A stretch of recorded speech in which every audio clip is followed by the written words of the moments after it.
Hi, I'm Dr. Hackey Reitman. Welcome to another episode of Exploring Different Brains. Today we bring you all the way up to Brunswick, Canada, to Shawn Smith, and he's the founder of Don't Diss My Ability, a company that advocates and offers counseling related to neurodiversity. How you doing, Shawn? I'm doing great, Hackey. Thanks for asking. How are you doing? I'm doing all right. You know, you got a lot of tough Canadians up there. They're tough. They're tough. Tell us about yourself, Shawn. You've done some great things, and I like your style, and I like your shirt.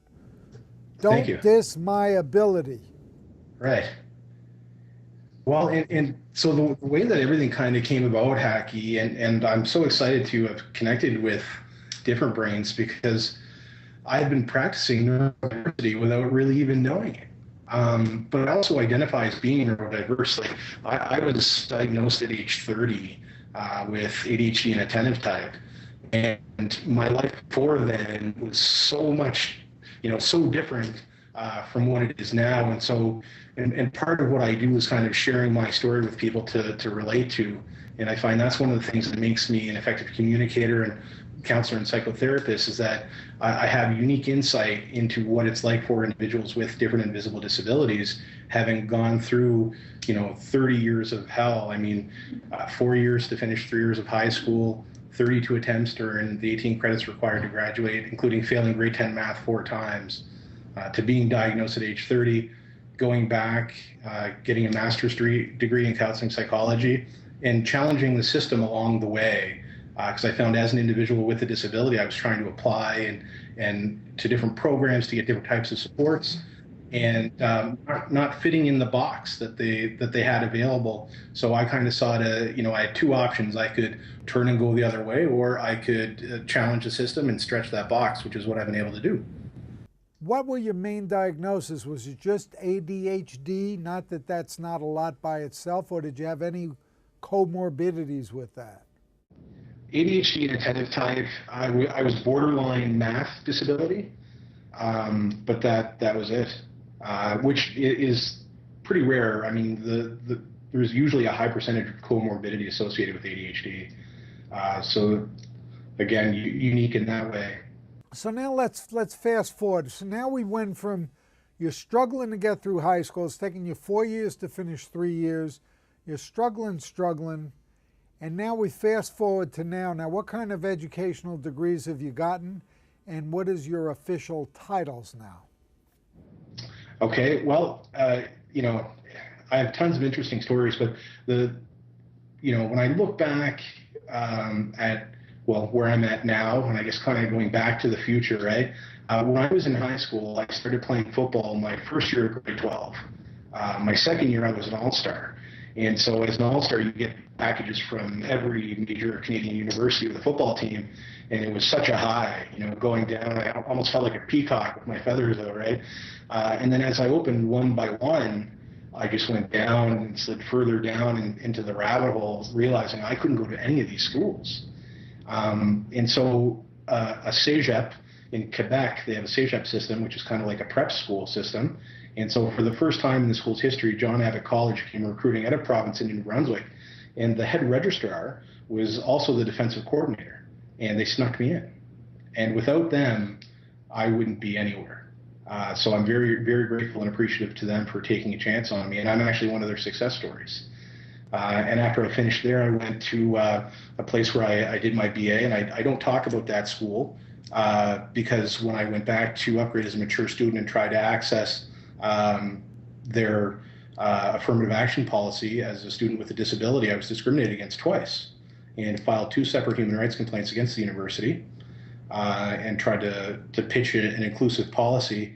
And rather than do the right thing, they hired a huge law firm to take me on. Wow, what a great story. We might have to write a screenplay about you. Trust me, I've got all kinds of great stories about, for me, the way that I see it is that, and I think this is where you and I really connect and how our companies are so much alike. Society has fixated on the square peg, and we've tried to manipulate, contort, shift, do whatever we can to try and cram it through the round hole of society. And the shift that we have, our take is, there's nothing wrong with that individual. It's society. So my work has been on pushing the boundaries and stretching that hole and informing society of what's right with us, instead of focusing on what's wrong as though we're parts to a machine that once identified or labeled can be fixed, which just isn't the case. And I think if we can do that in a positive way, what I'm finding is a lot of the institutions and individuals who would be glad to help if they had more knowledge, they're just ignorant. I don't mean they're stupid. I mean, they're ignorant. They haven't been exposed to it. I mean, I'm a perfect example. Here I made this whole movie inspired by my daughter taking on the whole system.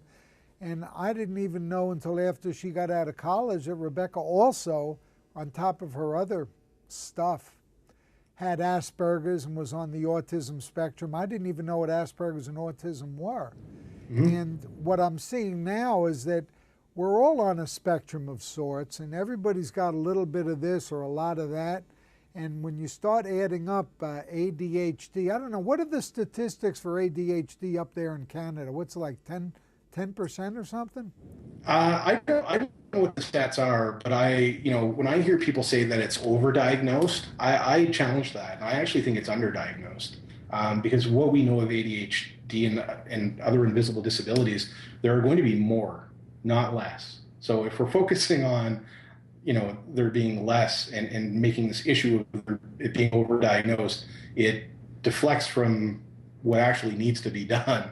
Instead of focusing on a system that people perceive to be broken, why aren't we just looking at the individuals affected and putting our energy and resources there on how to help people? Now, what position did you play in football?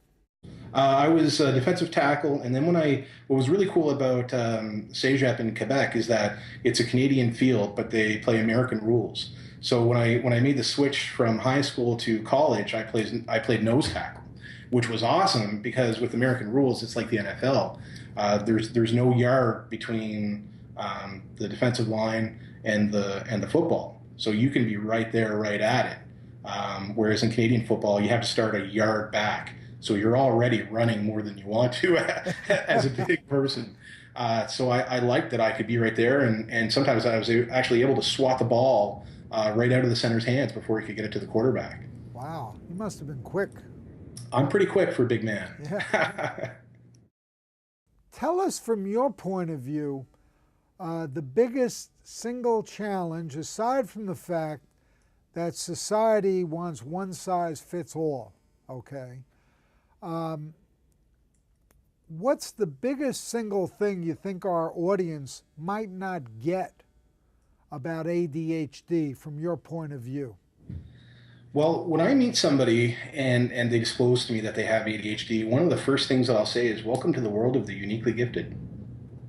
And I believe that not only I got goosebumps, not only in my experiences of going from failing at everything. I mean, I didn't learn to count until I was in my 20s. I tied my shoes the wrong way before I tied them the right way until I started taking medication, to being at the top of my class for my master's degree. So just the big shift in seeing that I have specific gifts. And so I focus on those. And it's not that I don't have challenges, but I try to bring in people for whom my challenges are their gifts, right? To build capacity and community and to lift each other up and help each other out. So for me, and I talked about this in a video that I made when we talked about neurodiversity, and when I talk to parents, because a lot of my work is with parents, to get them to understand and I don't like to frame it in the damage that's been done, but I frame it in a way that when you think of from the time the individual wakes up until they go to bed and their interactions and where they're going and who they're with, what percentage of that is being told that what they're doing is not right and that is wrong. And to flip that around and to think, okay, if you were them, and people will share, well, they're isolating and they don't really talk much. And then when I flip it around and say, well, if 90% of your day was being told that what you're doing is wrong and not right, would you want to spend time with you? When did you have the epiphany to start Don't Diss My Ability? I was, it kind of came to me shortly after my diagnosis. I was working in the Northwest Territories at a residential treatment facility for at-risk youth. way up in northern Canada. And I was, there was one of the residents was on kind of a 24-hour watch, and I was at the door, and things just started flowing and coming together. I describe it as, it just always seemed like the pieces never fit together. The pieces of the puzzle that are in my life, and then all of a sudden they just started to come together in ways that I could process my thoughts and emotions just so quickly, and things that didn't make sense all of my life just all of a sudden started to make sense. And so I actually wrote a rap song, and it was called "Don't Diss My Ability," and I just had this kind of and I'm not a musical person, but I had this beat in my head, and so I just started to talk about my life and don't diss my ability, and talking about perceived limitations by society, and how we often think we can't do something without ever trying it, and knowing that my brain was kind of given a jump start by the medication, and so things just started moving so quickly. And don't diss my ability was just something that popped into my head, and I just couldn't get it out. And so it kind of became my anthem, and I developed a mantra based on that. Don't diss my ability. I may not learn in a conventional manner, but that doesn't mean I can't learn, only that you have not been able to reach me. So coming up with unique, innovative ways to try and reach people, which has helped them gravitate and understand things in a way, because it just wasn't framed in a way that they could comprehend or understand until I do it for them. Shawn, talk about, from your perspective, your view about medications in general. Sure. Well, I would put it this way, because I've met people who are for and people who are against, I guess, and some people who are on the fence. And so I don't promote medication, but what I do is I promote my story and what medication has done for me. And if somebody were to say, we're going to take that away and it would be gone forever, the best thing for me to compare it to would be like wrongful imprisonment. Wow. How dare you? I was kind of trapped in my own mind and in my own thoughts. And now that I'm free of that, and the thought of somebody threatening to take that away and put me back in that place is not something I'd ever want to visit. Now, my experience is I acknowledge is pretty extreme, but I think the first thing that people need to do, and you talking about, people not knowing what their kids' interests are, kind of frames that, because you need to know your children well enough and have a good enough relationship with them that you can talk about anything. And medication is something that should be discussed, but there are other strategies that can be put in place, but that requires parenting. That doesn't mean the TV's parenting, which happens too much, or video games or electronics are parenting. We can't expect kids to just know if somebody's not teaching them. So if you're not modeling for your kids the behavior you want to see, you can't just expect it to happen. So, I have great self-awareness in that, I can do this or I can do that. If my wife wants to have a conversation with me, we have an understanding. If you want to compete with the TV, that's your choice, but you're not going to win. So we both know that the TV needs to be turned off.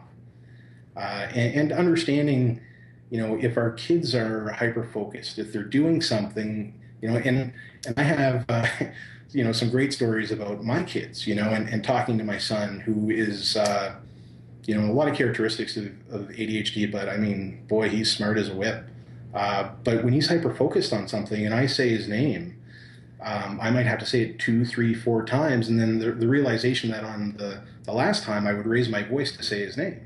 Well, when someone's hyper-focused, that is the equivalent of scaring them awake. And so his response to me is to yell back, and I would say, "Why are you yelling at me?" And he'd say, "Because you yelled at me." And he's not wrong. So I know that, when he's in that space, the times prior to me raising my voice didn't happen because he didn't hear it. So to argue that is futile. So I know that if I want his attention when he's in that space, that I need to go maybe put my arm around him. I need to do something that's comforting in a way that I'm garnering his attention, not demanding it, because it sets someone back. So for parents, I think there are strategies that can be put in place, but I think a lot of times it requires work on the parent or guardian, and it's overwhelming because when they look for resources, there are tons and tons of books on what to do. And one of the first things I'll tell people is, toss those books aside, because the difference between thinking and knowing is experience. And we have too many people who think they know without the experience.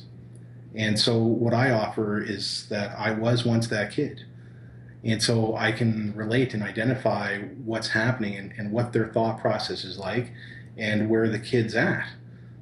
And really, help them to refocus and reshape and question some of the choices that they've made in their parenting style. Not in an accusatory fashion, but we share a lot of laughs and a lot of tears about, there are some things that they've done that have not been necessarily in the best, not the best benefit for their child, but easy in the moment. Well, it makes all the sense in the world. It's you've taken a walk in their moccasins, so to speak, and so you're in a great position. Now, have you written any books? I haven't, but I have a title in mind for one I'd like to write. One of the challenges I have, Hacky, is that my fingers can't keep up to my brain. And so I try to record things and do audio and go back. But I I compare people with ADHD kind of to dogs in the way that if anybody's ever tried to train a dog or had a puppy, dogs like to move forward. They don't like to move backwards. It's an uncomfortable feeling. And that's kind of how I feel. I'm just constantly moving forward. So I'm piecing some things together and I'm trying to get some help. But I have a title in mind. We've all heard the term Left for Dead. My book title would be Left for Dumb. For dumb. And although I don't have a book on the go, Hacky, one of the things that I am doing, I'm getting involved in the entrepreneurial startup community, which is just right now it's flourishing where I am. And I recently received Catalyst funding from the Pond Deshpande Center. And so I was awarded a grant to team up with an animation studio to animate my thought process. Oh, how cool is that? So we've had we actually got the funding, and I've had a meeting with the animator, and he's worked on Family Guy, Caillou, Sesame Street, so very well known in the industry. And we're going to have a Kickstarter campaign coming out. So we're just working on kind of the trailer and conceptualizing things. We'll put out a trailer and have a Kickstarter campaign to try and get enough funding to make it what it needs to be. How did you meet your wife? We actually met we were both working at a nightclub. I've had so many jobs. You were a bouncer at a nightclub. I was a head doorman at a nightclub. I've done everything from, I was a landscaper. I was a short order cook. I was a doorman. I was a sheriff's officer. I was a blackjack dealer. I was a therapeutic foster parent. I'm a transition facilitator and independent. I've had so many jobs, but each time was a learning process.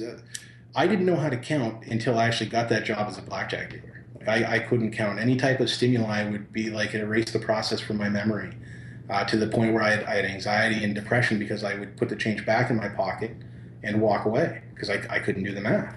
And then when I moved to Lake Tahoe for a summer, of all places, very touristy place, they wanted the English-speaking Canadian to work the table, and I didn't want to do that. I wanted to be a slot attendant and push the cart around, but they insisted.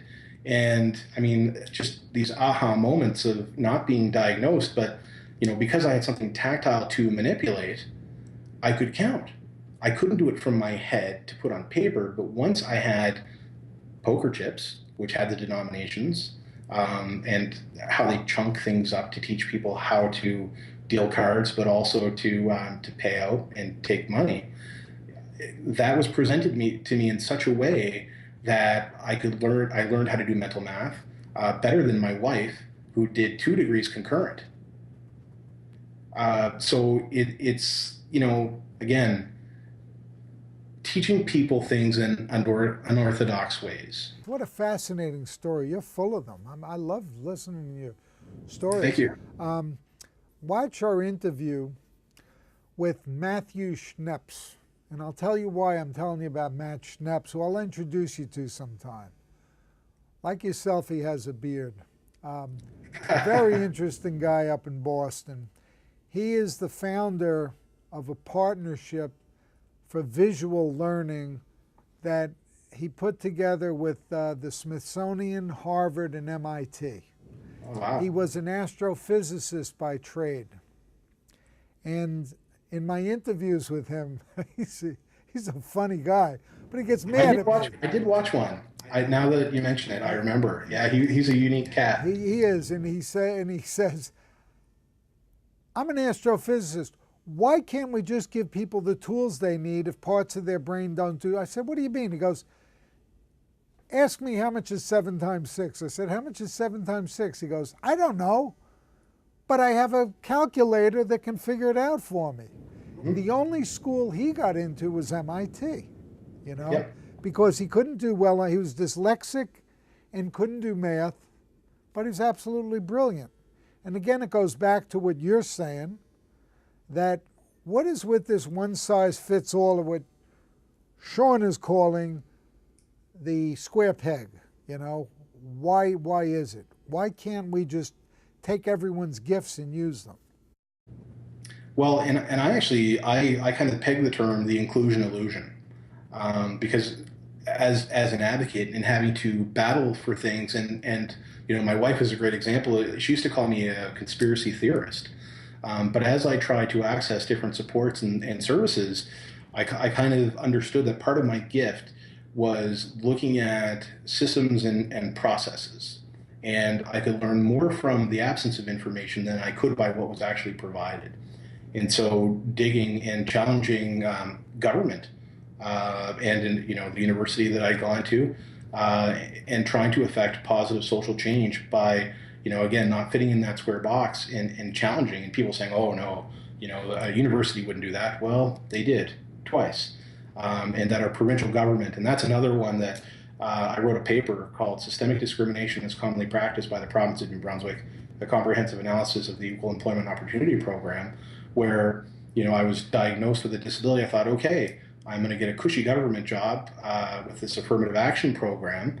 And I can't tell you how many jobs I applied for, but I can tell you I had no interviews. And in Canada, in New Brunswick especially, being bilingual is a huge asset. So I'm fluent in both English and French. I had a university degree, newly diagnosed. I couldn't get an interview to save my life. And so when I went back to upgrade, I turned the 5 courses that I had to take as a mature student to bring my GPA up to focus on that particular program. And in the 25-year history of that program, nobody had asked the questions that I did. They'd never compiled information. More than, I think, about $20 million spent. And no one, like the program had never been audited. And so in looking at these specific programs, you know, when people tell me, oh, the system doesn't work, I challenge them right away. Because by stating that it doesn't work, it implies that it was intended to work in the first place. And the people who make the rules seldom have to follow the rules. And so in being an advocate and pushing the boundaries and limits, I challenge things that people see, or and sometimes things people don't see because they haven't been forced into a situation where they needed to. For me, you know, I was early 30s. My wife was in school. I had 2 small children, both under the age of 4, and trying to decide, I just got goosebumps, you know, like, what kind of a person do I want to be? Do I want to be the kind of person that my kids are proud of? Or do I want to just pretend like none of this ever happened? And I couldn't do that. You know, I was on a path, and you're either coming with me or you're not. I try to collaborate with people. You know, inclusion is happening. You're either with me or you're not. So let's do it together. But if you're not, you got to know I'm coming. You know, this is what's happening.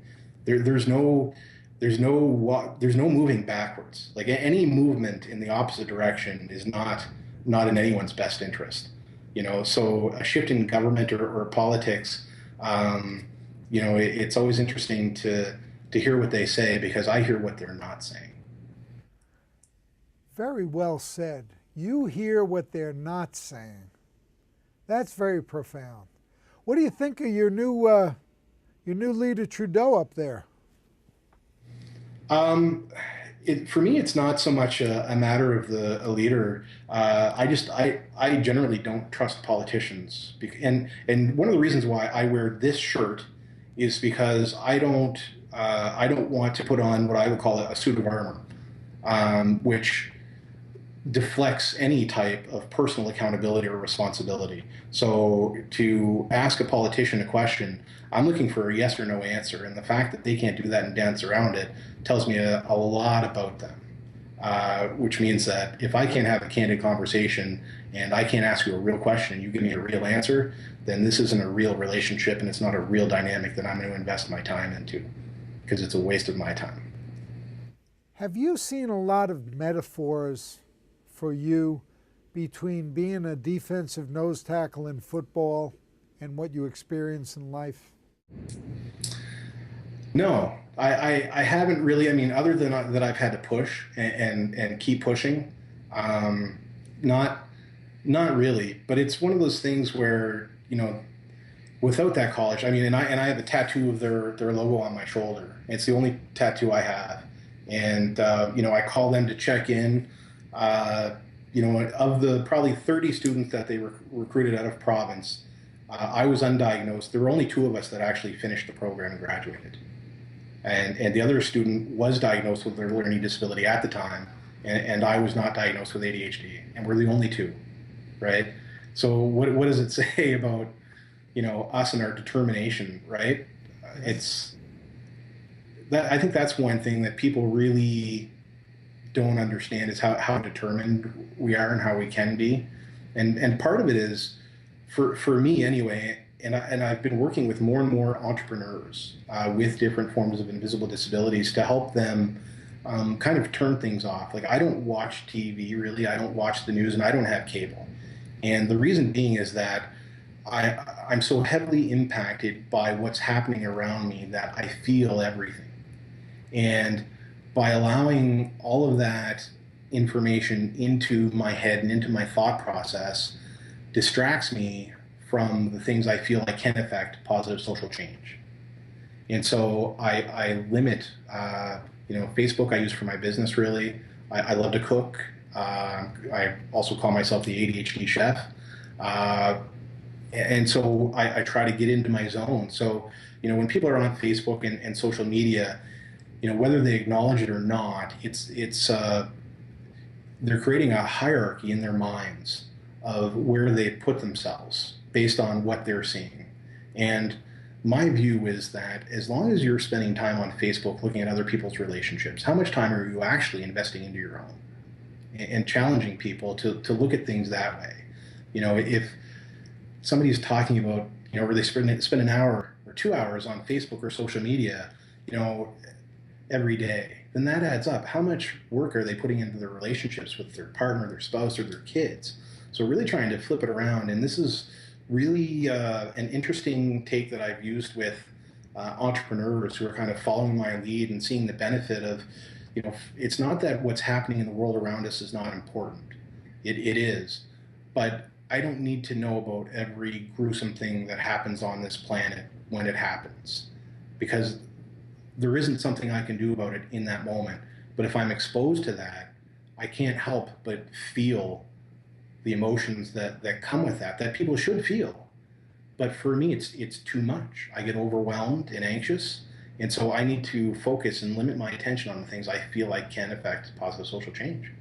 And using that with entrepreneurs, they're starting to gravitate more towards me. The individual that I was helping, the animation studio that I'm teaming up with, we've become really good friends because he gravitates to my kind of way of thinking and my thought process of understanding, okay, this is exactly what I need to do, and then this is how I break it down to get there. Anything else that's outside of that, if it doesn't have to do directly with me, then it doesn't have to do directly with me. So why am I going there? Well, and again, that's very well said. And one of my mentors, Bernie Carsonell, who's 77 years old, very interesting guy himself, but he always makes me answer the question, what are you trying to accomplish? And many times we don't take that step back and say, what are we trying to accomplish? And parenthetically, of course, what are your priorities? Well, in the startup world, I'm starting to understand now, and being involved in startups, one of the things that businesses want to know is, what value are you adding?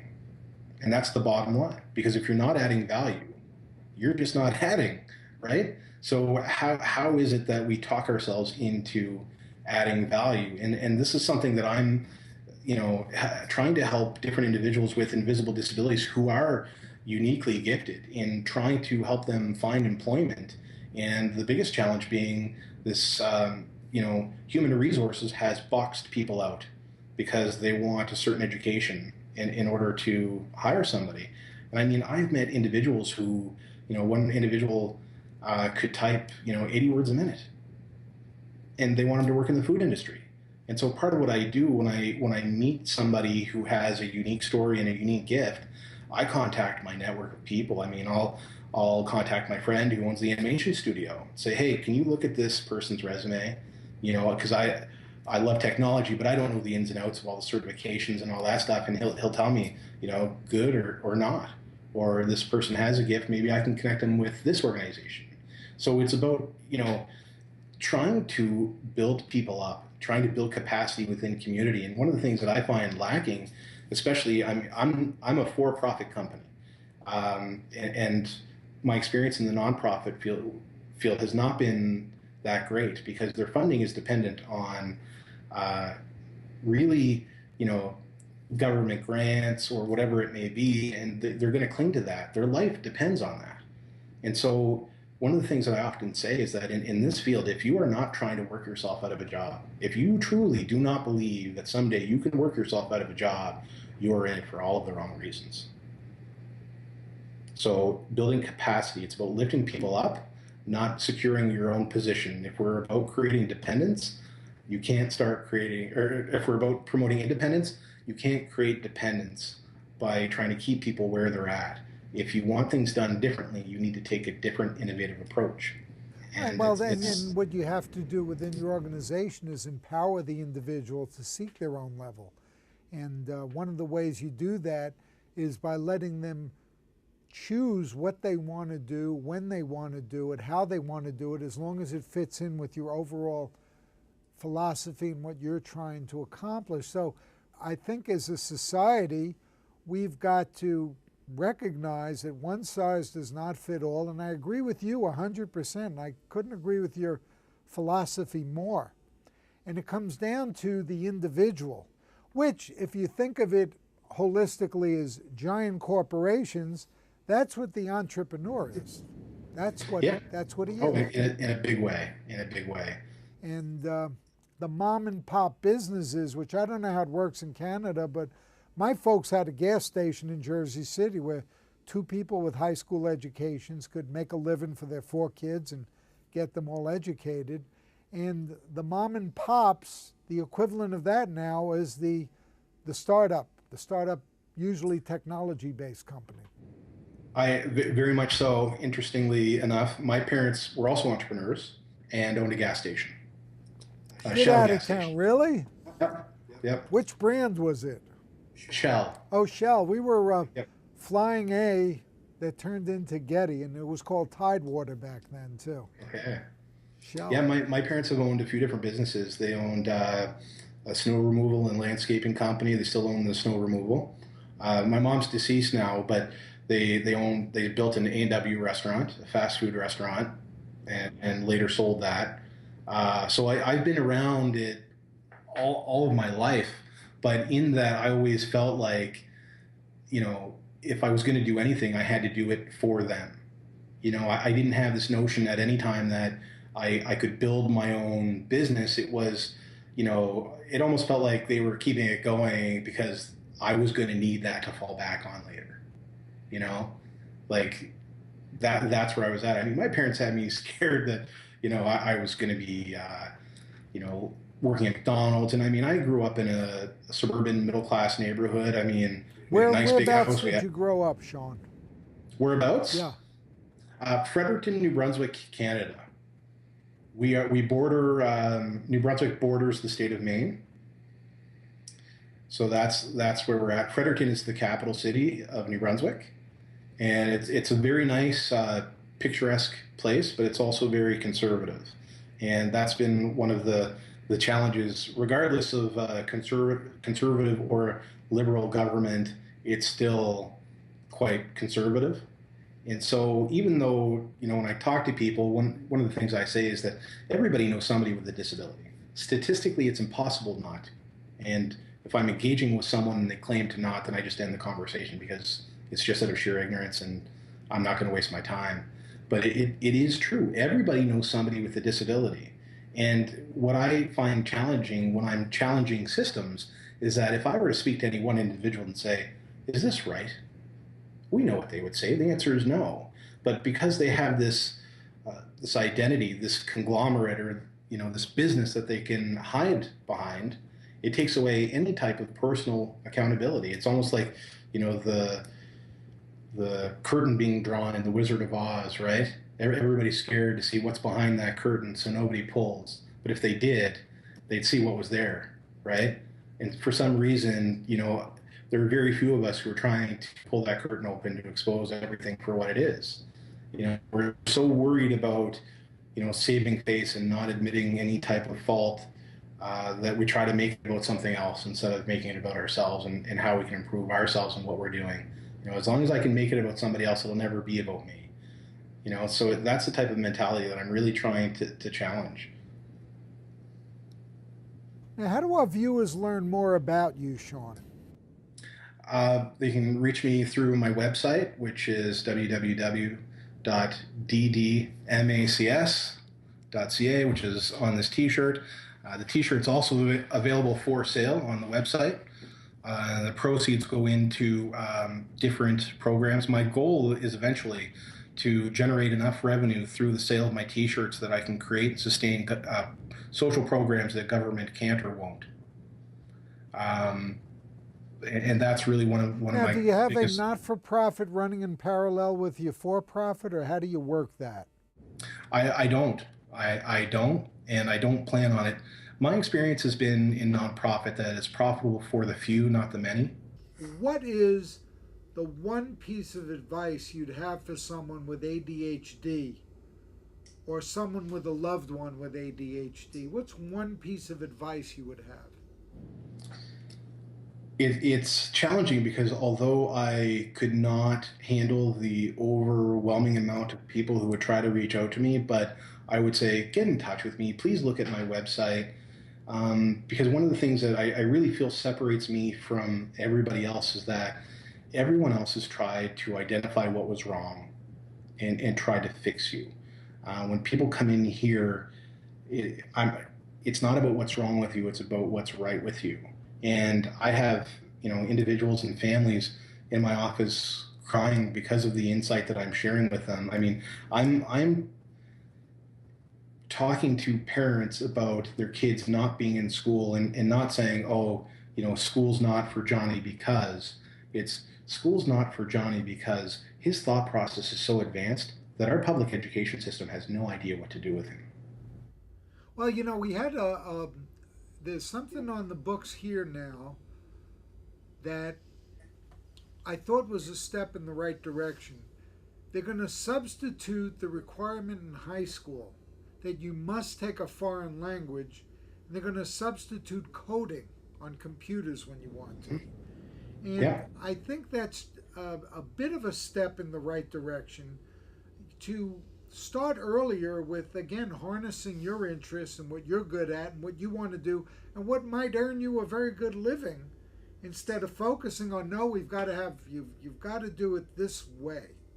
Right. And it comes down to experiential learning. And I often say there are many types of two kinds of people, right? Those who like olives and those who do not. Those who like onions and those who do not. But the only way you can actually know rather than think is by experiencing it. You have to try it. So we need to encourage kids to try things. Put yourself out there. The only way you're going to figure out what you like is by finding out what you dislike. And so we need to, I have parents tell me, I put my kid in a million things. Well, then make it 1,000,001. Like, give them the opportunity to try something and not like it, because every time we do that, it brings us a little bit closer to who we actually are. If we don't try it all, we'll never get there. Well, Shawn, this has been great. Before I let you go, is there anything else you'd like to say that maybe we didn't get to today? Well, I'm excited that we found each other. This is something that is global, and to be connecting to people in such a way that gives me goosebumps. And I mean, I get goosebumps regularly. I get high from my work every day. And for me, that's passion, and the fact that you can earn a living doing that, and so I there's one thing I want people to know in watching this and walking away from it, it's that our reality is what we create, not what somebody else creates for us. There are some things that I can do in an hour when I'm in the zone that nobody can touch me. And I know that in what I do in an hour, somebody else may not be able to do in a week, because that's how exceptional I am at it. And so we kind of have this notion that, we need to work from 9 to 5, that we need to earn so much money, and this is what it looks like. And I challenge people in that notion that things look like how we project them. If you want to be a certain way, then be it. Don't let others kind of get in your head and tell you about all the things that you can't do. Because most of the time when people around us are negative and telling us what we can't do, it's because they don't have the gumption to actually attempt it themselves, and they're projecting their own stuff onto us. So be your own person. We spend so much of our lives wanting to be like everybody else. And the reality is, if everybody were the same, what kind of world would we live in? It reminds me of the song "Little Boxes" by Malvina Reynolds. I don't know if you remember that song or not, but it's an old folk song that talks about ticky-tacky boxes and houses, right? How everyone is the same, and how the kids all go to university and grow up to be lawyers and doctors and business executives. And, people have this idea of what they want their kids to be. I want my kids to be happy. That's the only thing I want them to focus on. Be happy. Well, on that note, Shawn Smith, don't diss my ability up there in Brunswick, Canada. We're going to say goodbye, and it's been a real pleasure. Thank you very much for all you're doing for so many, and keep up the great work. Thanks a lot, Hacky. I appreciate the interview, and I look forward to connecting again soon. Likewise. We've been speaking here at Exploring Different Brains with my new pal, Shawn Smith. He's the founder of Don't Diss My Ability, ddmax.ca.